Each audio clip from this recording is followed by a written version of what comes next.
Tem uma frase que aprendi nos meus primeiros anos em Brasília que nunca mais saiu da minha cabeça. Quem sabe demais, dorme mal. Eu ria quando eu via isso.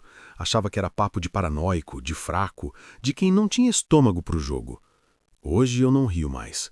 Hoje eu entendo exatamente o que essa frase significa. Porque existe um ponto numa carreira política em que você cruza uma linha invisível. Uma linha que ninguém te avisa que existe. Você acumula informação demais. Você testemunhou reuniões demais. Você assinou documentos demais. Você sabe de nomes demais. E quando você percebe que sabe demais, já é tarde para fingir que não sabe. O sistema que te acolheu, te alimentou, te protegeu por anos, começa a te olhar de um jeito diferente.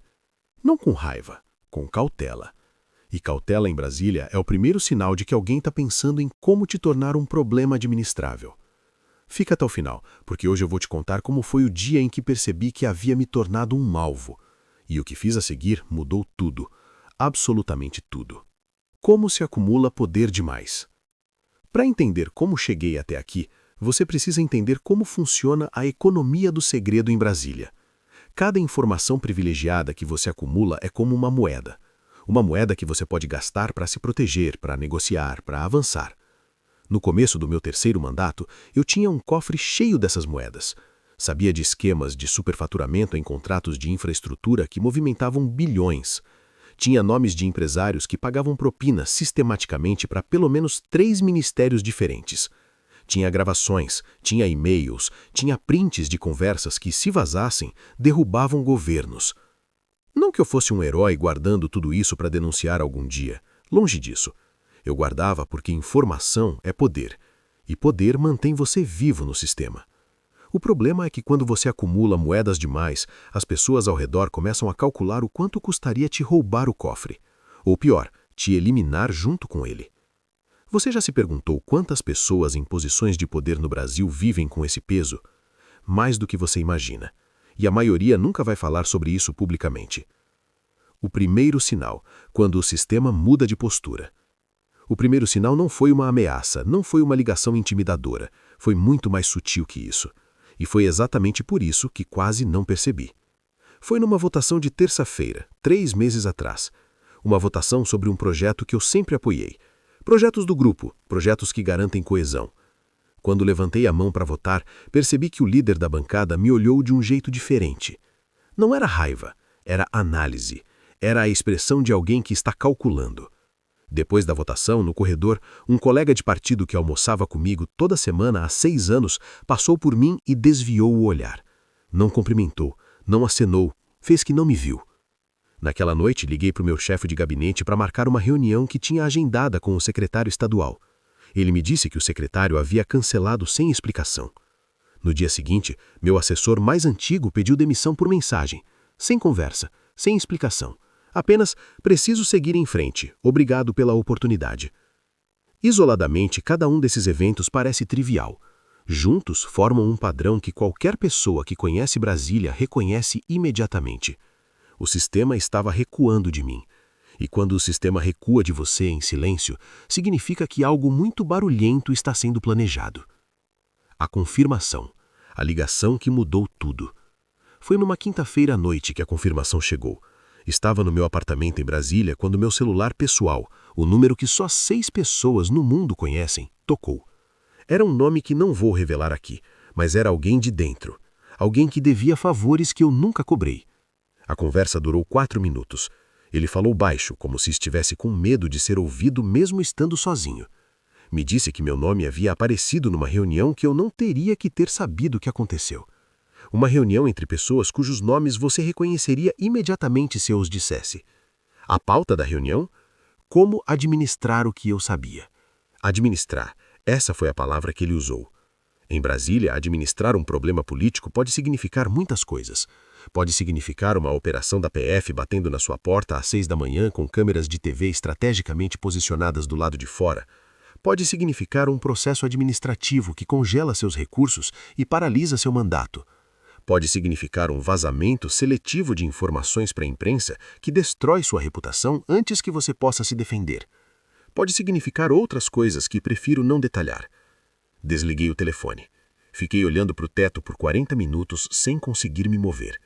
Era a primeira vez em 20 anos de política que sentia medo de verdade. A decisão: virar ou resistir. 40 minutos olhando para o teto me ensinaram mais sobre mim mesmo do que 20 anos de política. Porque naquele silêncio tive que fazer a pergunta que nunca havia me feito de verdade. O que eu sou no fundo? Sou um produto do sistema que me criou, disposto a negociar-me o silêncio em troca de sobrevivência? Ou existe alguma coisa dentro de mim que ainda distingue o que é certo do que é conveniente? Não vou romantizar esse momento. Não foi uma epifania moral. Foi um cálculo frio. Se eu ficasse quieto, eles continuariam me administrando. Sempre dependente, sempre vulnerável, sempre um passo atrás de uma armadilha. Se eu tentasse usar as informações como escudo, virava alvo imediato. Mas tinha uma terceira opção. Uma opção que o sistema nunca espera de quem está dentro dele há tanto tempo quanto eu. A delação. Não a delação covarde de quem entrega os pequenos para proteger os grandes. A delação estratégica. A que você constrói com cuidado, com documentação, com advogado especializado, com escolha cirúrgica de a quem entregar e em qual momento. No Brasil, a Lei de Colaboração Premiada, regulamentada pela Lei 12.850 de 2013, oferece proteção real a quem colabora com a justiça. Proteção de identidade, proteção patrimonial, redução de pena. Eu conhecia a lei, sempre a conheci, mas nunca imaginei que um dia ela seria minha única saída. A preparação. Os dias antes de tudo mudar. Nos 10 dias seguintes, mantive a rotina normal.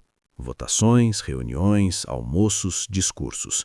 Por fora, Zé Rocha de sempre, confiante, articulado, inabalável. Por dentro, um homem construindo metodicamente seu plano de saída. A primeira coisa que fiz foi contratar um advogado criminalista fora de Brasília, alguém que não tinha nenhuma conexão com o meu círculo político. Paguei em espécie. Usei um nome que não era o meu para fazer o primeiro contato. Paranoico? Talvez. Necessário? Absolutamente. A segunda coisa foi organizar as provas. Tudo o que eu tinha acumulado ao longo de anos. Arquivos digitais criptografados em 3 dispositivos diferentes, guardados em locais diferentes. Cópias físicas em 2 países. Nomes, datas, valores, gravações, prints, documentos assinados. Um dossiê que, se fosse a público, reescreveria a história política dos últimos 15 anos no Brasil. A terceira coisa foi a mais difícil. Tive que decidir em quem confiar. E descobri naquele momento que depois de 20 anos construindo alianças políticas, não conseguia nomear uma única pessoa da qual tivesse certeza absoluta de lealdade. Isso me disse mais sobre o sistema do que qualquer CPI, qualquer delação, qualquer relatório do TCU. O sistema te isola enquanto te faz acreditar que está te conectando. A escalada, quando a perseguição fica explícita. No 11º dia, a perseguição saiu das sombras.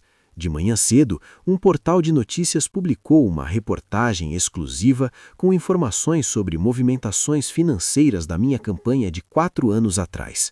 As informações eram parcialmente verdadeiras, completamente fora de contexto e claramente vazadas por alguém com acesso a documentos sigilosos. À tarde, um deputado do meu próprio partido fez um pronunciamento no plenário insinuando irregularidades no meu mandato sem apresentar nenhuma prova.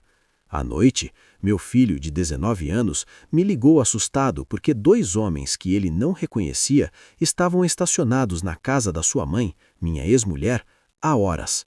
Pode ser coincidência, pode ser paranoia. Mas quando você está no meio do jogo e conhece as regras, não existe coincidência, existe sinalização. Esse é o manual. Primeiro vaza informação para a imprensa para criar a narrativa. Depois, usa um aliado interno para amplificar a narrativa dentro da casa.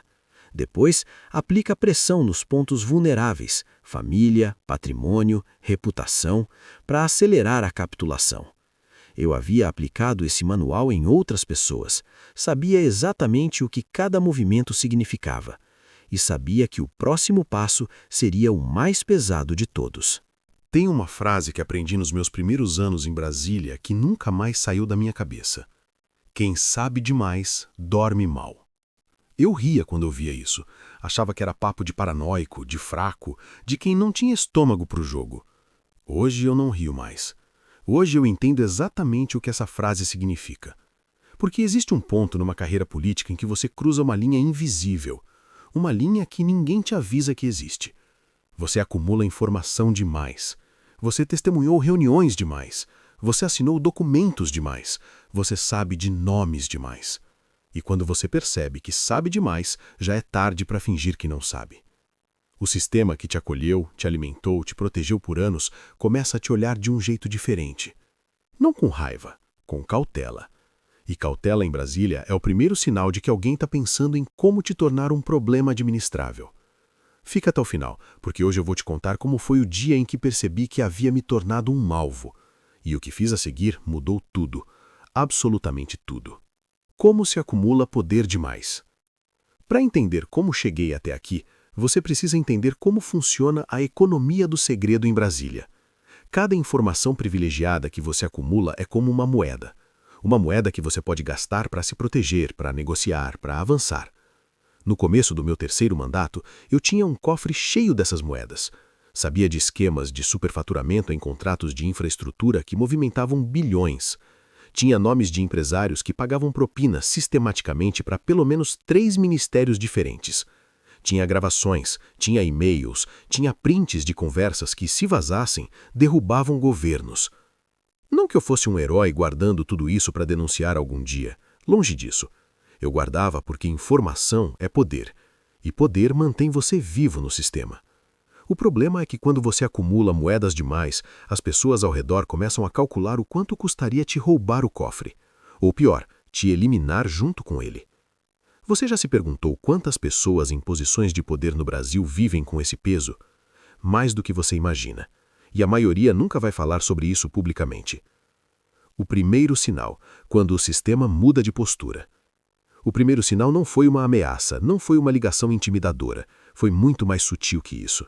E foi exatamente por isso que quase não percebi. Foi numa votação de terça-feira, 3 meses atrás. Uma votação sobre um projeto que eu sempre apoiei. Projetos do grupo, projetos que garantem coesão.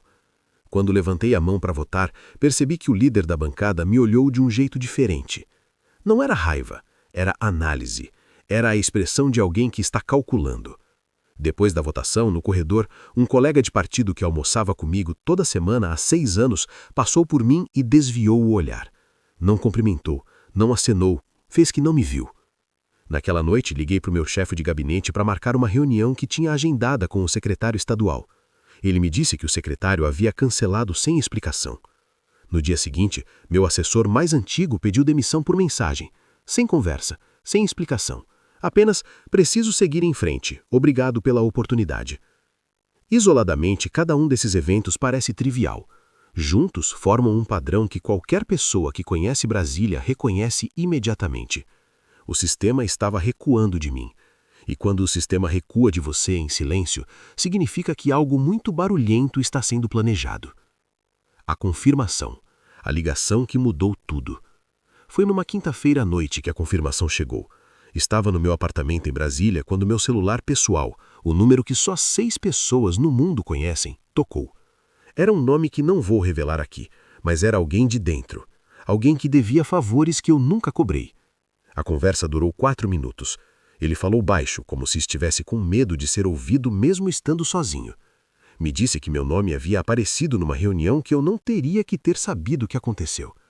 Uma reunião entre pessoas cujos nomes você reconheceria imediatamente se eu os dissesse. A pauta da reunião? Como administrar o que eu sabia. Administrar. Essa foi a palavra que ele usou. Em Brasília, administrar um problema político pode significar muitas coisas. Pode significar uma operação da PF batendo na sua porta às 6 da manhã com câmeras de TV estrategicamente posicionadas do lado de fora. Pode significar um processo administrativo que congela seus recursos e paralisa seu mandato. Pode significar um vazamento seletivo de informações para a imprensa que destrói sua reputação antes que você possa se defender. Pode significar outras coisas que prefiro não detalhar. Desliguei o telefone. Fiquei olhando para o teto por 40 minutos sem conseguir me mover. Era a primeira vez em 20 anos de política que sentia medo de verdade.